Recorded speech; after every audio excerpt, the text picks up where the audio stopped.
जय हिंद। आज की इस वीडियो में जानेंगे संविधान की विशेषताएं, क्योंकि जो संविधान की विशेषताएं हैं, क्योंकि यहाँ से प्रश्न बनने की संभावना रहेगी बहुत ज़्यादा रहेगी। अगर आप संविधान पढ़ रहे हैं तो संविधान की विशेषताएं नहीं जाने तो संविधान पढ़ने का क्या फ़ायदा, क्योंकि संविधान की विशेषताओं को जानना बहुत ही महत्वपूर्ण है। संविधान की विशेषताओं को जानने के लिए एंड तक बने रहें। मैं यहाँ पे आपको संविधान की विशेषताएं एक एक करके बताऊंगा, क्योंकि यह बहुत ही इंपॉर्टेंट है। यानी संविधान का जो बेसिक है इसी में छिपा हुआ है। तो संविधान को पढ़ने का सबसे ज़्यादा मतलब है संविधान की विशेषताओं को जानना। अगर संविधान की आपके अंदर विशेषताएं पता चल गई तो संविधान को पूरा आसानी से आप याद कर सकते हैं। जैसे यहाँ देखते हैं संविधान का आकार। संविधान का जो आकार है ये क्या है? संविधान का जो आकार है, जो कि जब संविधान बना था, यानी जब संविधान बनकर तैयार हो गया था 26 नवंबर 1949 को, तो उस समय मूल संविधान में 395 अनुच्छेद जो कि 22 भाग और 8 अनुसूचियाँ थीं। 8 अनुसूचियाँ थीं, यानी 22 भाग, 395 अनुच्छेद और 8 अनुसूचियाँ थीं, जो कि इनकी वर्तमान बढ़कर संख्या कितनी होगी? 448 अनुच्छेद। इनकी जो वर्तमान जो संख्या है 448 अनुच्छेद हैं, जो कि भागों की जो संख्या बढ़ गई है, जो कि कितने हो गए? 25 भाग, और अनुसूचियों की संख्या बढ़कर कितनी होगी? 12। जो वर्तमान में अनुसूची की संख्या कितनी है? 12 है, भाग 25 हैं और अनुच्छेद कितने हैं? 448 हैं। लेकिन आपको एग्जाम में पूछा जाए कि अगर वर्तमान में पूछा जाए तो आपको सही टिक करना है 448।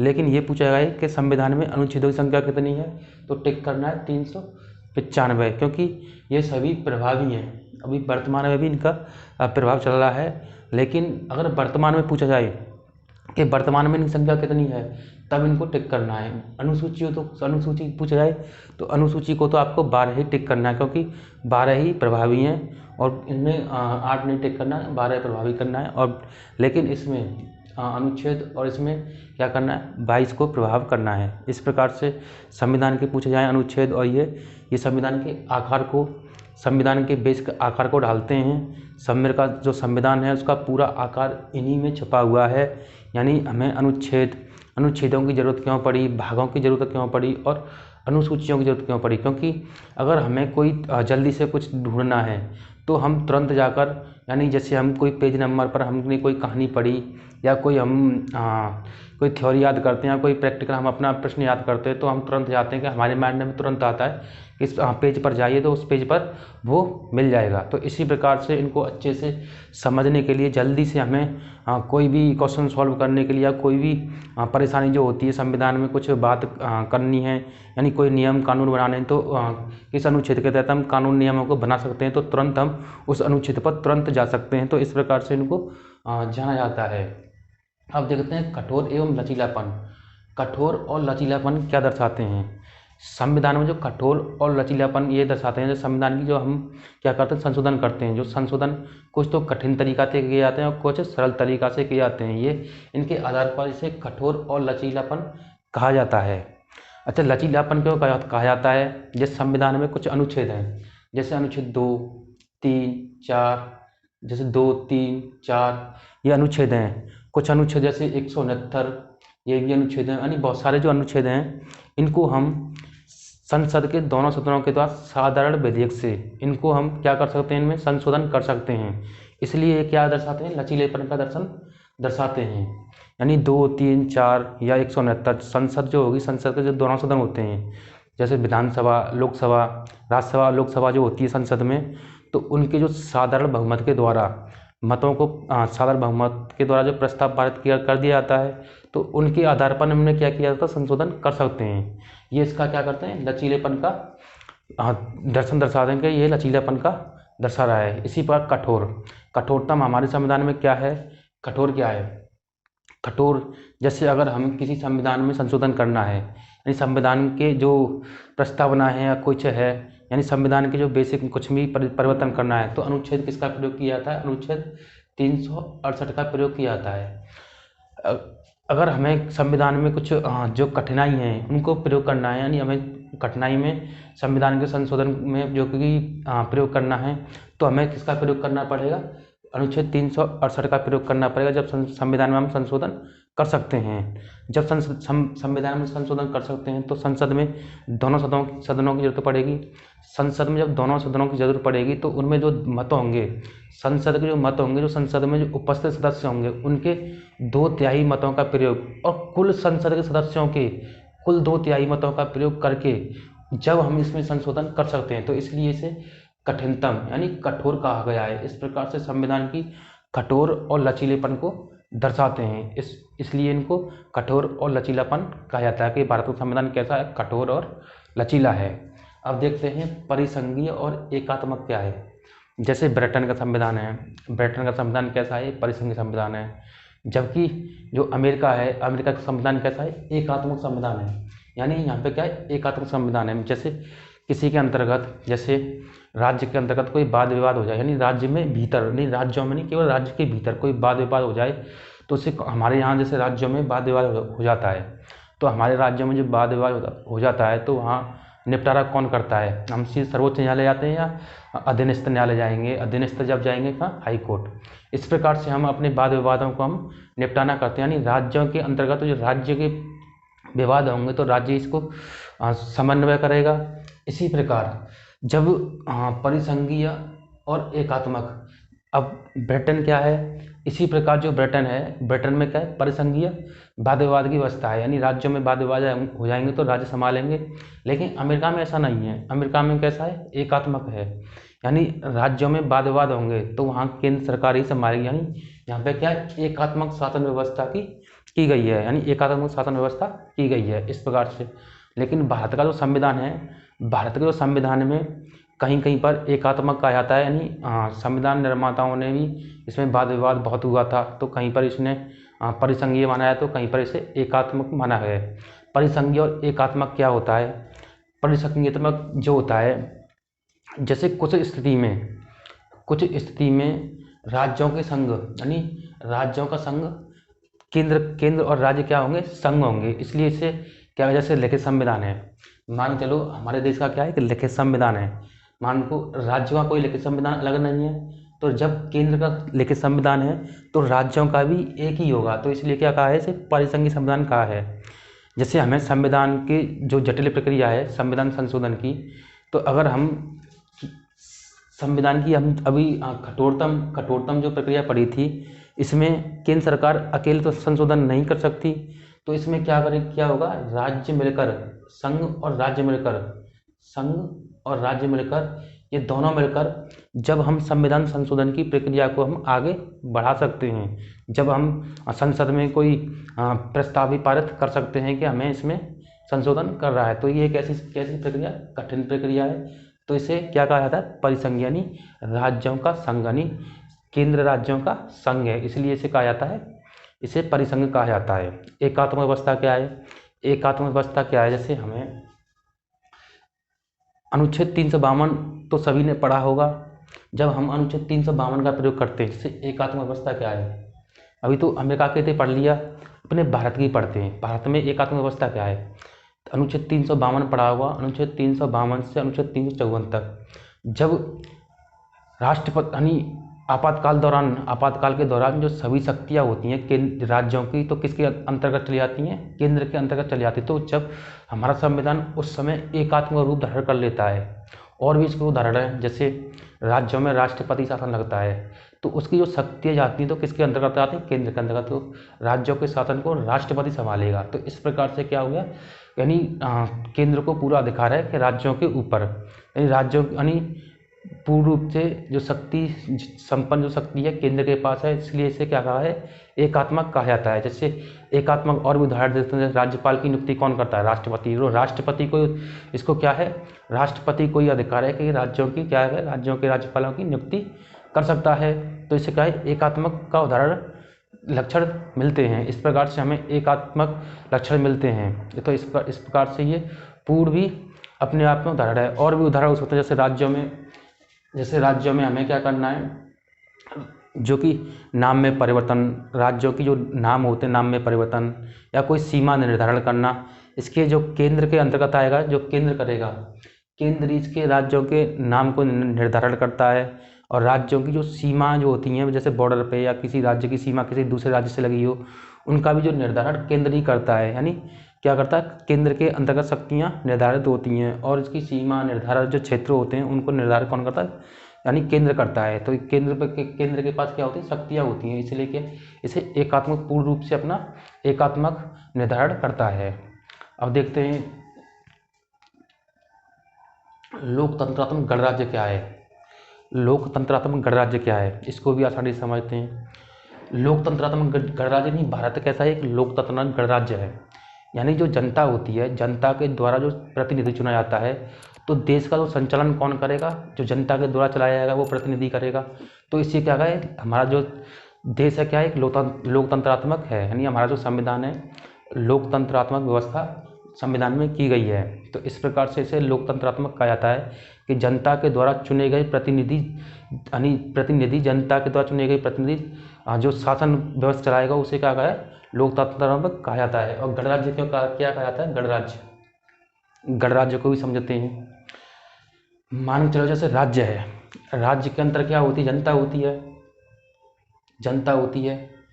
जनता होगी जो राज्य के अंतर्गत जनता होगी, तो जनता की अलग जो भावनाएं होंगी, पढ़ी लिखी जनता होगी या कुछ स्थिति होगी, तो हाँ जब पढ़ी लिखी जो जनता होगी या स्थिति होगी तो जनता जो गणराज्य यानी राज्य का जो दायित्व होगा, जो व्यक्ति पढ़े लिखे होंगे, राज्य का जो दायित्व होगा पढ़े लिखे व्यक्ति होंगे, तो उनको जो कि बेरोजगार होंगे, जैसे पढ़े लिखे व्यक्ति होते हैं तो उनको क्या होता है, पढ़ते हैं तो जैसे आप पढ़ रहे हैं, नौकरी की आपको ज़रूरत है तो आप अपनी योग्यता के आधार पर नौकरी चाहते हैं, तो राज्य का यह दायित्व है, राज्य किसी भी आधार पर, किसी भी योग्यता के आधार पर किसी के साथ भेदभाव नहीं करेगा।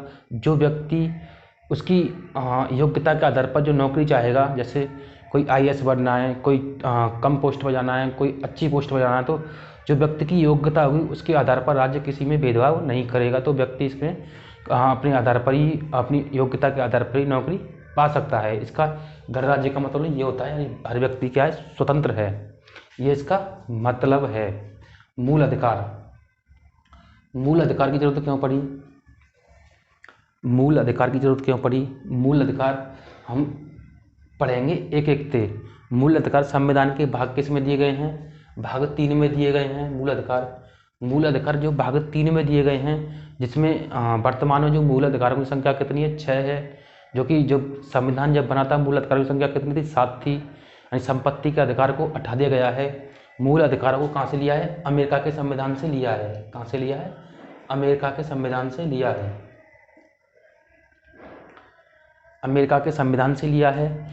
तो जब वर्तमान में मूल अधिकारों की संख्या 6 है, कौन कौन से हैं, जैसे समता का अधिकार, स्वतंत्रता का अधिकार, शोषण के विरुद्ध अधिकार, शिक्षा एवं संस्कृति का अधिकार, धर्म की स्वतंत्रता का अधिकार, इस प्रकार से, और संवैधानिक उपचारों का अधिकार, यानी इस प्रकार से 6 हमारे मूल अधिकारों की व्यवस्था की गई है। और जो कि अभी आगे जो वीडियो आएंगी नेक्स्ट, तो उनमें हम अच्छे से डिटेल से भी जानेंगे मूल अधिकार क्या हैं हमारे, किस किस प्रकार से हमें देश हमें मूल अधिकारों से हमें दे जाते हैं और किस प्रकार से हम मूल अधिकारों से अपने अधिकारों के लड़ने के लिए स्वतंत्र रहते हैं। ये हमारे क्या हैं, मूल अधिकार हैं। अब एकल नागरिकता क्या है, एकल नागरिकता, भारत की नागरिकता कैसी है, एकल नागरिकता है, जबकि अमेरिका की जो नागरिकता कैसी है, दोधारी नागरिकता है। दोधारी नागरिकता और एकल नागरिकता कैसी होती है, जैसे हम जैसे राज्य के अंतर्गत हैं, हमारा दायित्व तो ये नहीं है कि हम राज्य के अंतर्गत हैं, राज्य हमें नागरिकता देगा। मान चलो हम किसी एक स्टेट से, मान चलो अभी हम यूपी में हैं, तो हम जाना चाहते हैं, राजस्थान में रहना चाहते हैं, XY कोई भी स्टेट उठा लीजिए, कोई दिक्कत नहीं है इससे, केवल आपकी समझ में अच्छे आना चाहिए, ठीक है। जैसे हम यूपी में हैं और हम राजस्थान में रहना चाहते हैं, तो आप स्वतंत्र ही यहाँ पे जगह खरीद सकते हैं, यहाँ पे रह सकते हैं, आपको इसका कोई दायित्व नहीं होगा कि हमारी नागरिकता छोड़कर आप इसमें रह सकते हैं। लेकिन अमेरिका में क्या है, अगर आप मान चलो अमेरिका में कोई यूपी है, तो मान चलो आप वहाँ रह रहे हैं अमेरिका के राज्य में, तो अगर आप इस राज्य से इस राज्य में जाओगे तो इसकी नागरिकता तो आपको त्यागनी पड़ेगी, और इसकी नागरिकता क्या करनी, ग्रहण करनी पड़ेगी। तो इस प्रकार से यह दुधारी नागरिकता का उदाहरण है अमेरिका। इस प्रकार से हमें दुधारी नागरिकता और एकल नागरिकता में अच्छे से समझ में आ गया होगा, कोई आपको परेशानी भी नहीं होगी। और हमको क्या है, स्वतंत्रता है, किसी भी राज्य में जाकर बस जाएंगे, किसी की नागरिकता नहीं है, केवल हमें एक अपने देश की नागरिकता है। हम एक देश से दूसरे देश में जाएंगे जब हमें अपनी नागरिकता त्यागनी पड़ेगी। तो इस प्रकार से एक एकल नागरिकता का उदाहरण है, कोई इसमें प्रॉब्लम नहीं रहेगी। अब देखते हैं क्या है, एकल नागरिकता हमने पढ़ चुके हैं। अब राज्य के नीति निर्देश तत्व क्या हैं।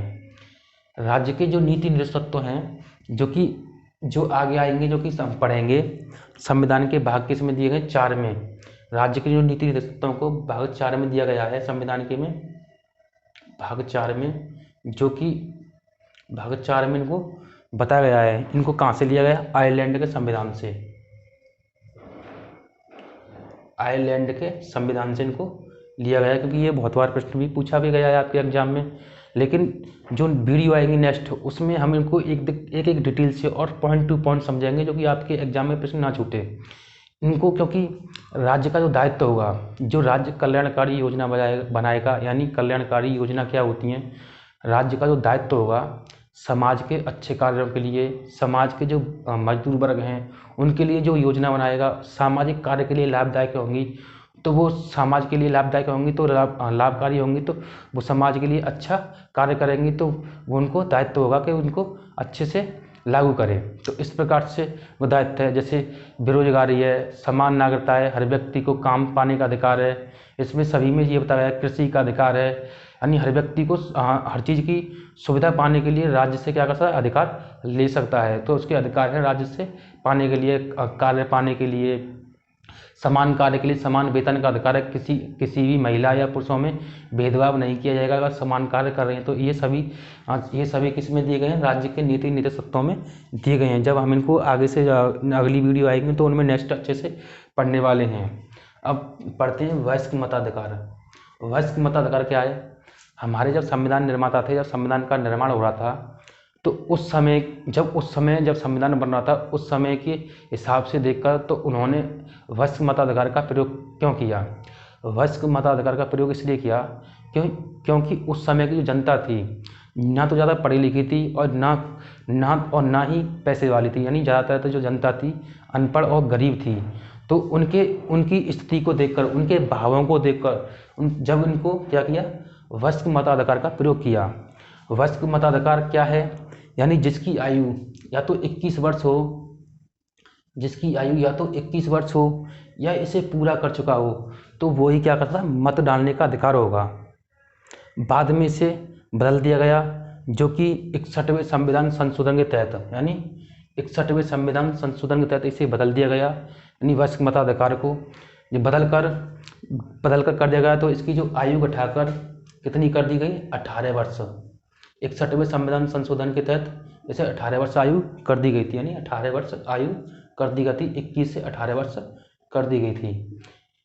इसे इस प्रकार से कई बार एग्जाम में पूछा गया है, कौन से संविधान संशोधन के तहत, यानी 61वें संविधान संशोधन के तहत 21 वर्ष से आयु 18 वर्ष कर दी गई थी। अगर आपको कोई भी जैसे डेट भी पूछा जाता है, तो इसकी आयु कब घटाई थी, सन 1961 का जो संविधान संशोधन है सन 1989 में हुआ था। 1989 में हुआ था, ये भी आपको ध्यान में रखना है। इसकी आयु कब घटाई गई थी, तो 1989 में 21 वर्ष से 18 वर्ष 61वें संविधान संशोधन। इतना ही आपको यहाँ से वयस्क मताधिकार से पूछा जाता है। अब देखते हैं स्वतंत्र न्यायपालिका। स्वतंत्र न्यायपालिका क्या है। स्वतंत्र न्यायपालिका वह न्यायपालिका है जो भारत एक कैसा है, स्वतंत्र न्यायपालिका है। जैसे केंद्र के पास क्या है, उच्चतम न्यायालय है, और राज्य के पास क्या है, एक अधीनस्थ न्यायालय और एक हाई कोर्ट है, यानी उच्च न्यायालय और अधीनस्थ न्यायालय। ये दो न्यायालय किसके पास हैं, इन दोनों को अपने अपने कार्य में, यानी अपने अपने अधिकार में कार्य करने की योग्यताएं दी गई, यानी क्षमताएं दी गई हैं कि ये अपने अपने राज्य के अंतर्गत और केंद्र के अंतर्गत अपने अपने क्षमताओं का निर्धारण किया गया है। जैसे स्वतंत्र जो न्यायपालिका है, जैसे एक और उदाहरण से समझते हैं। जैसे सरकार, जैसे इसमें जो न्यायपालिका है, जैसे मान के लो सर्वोच्च न्यायालय का कोई न्यायाधीश है, इसका कोई सर्वोच्च न्यायालय है, संविधान का भी हनन नहीं होने से बचाता है, और व्यक्ति के जो मौलिक अधिकार होते हैं उनको भी हनन होने से बचाता है सर्वोच्च न्यायालय।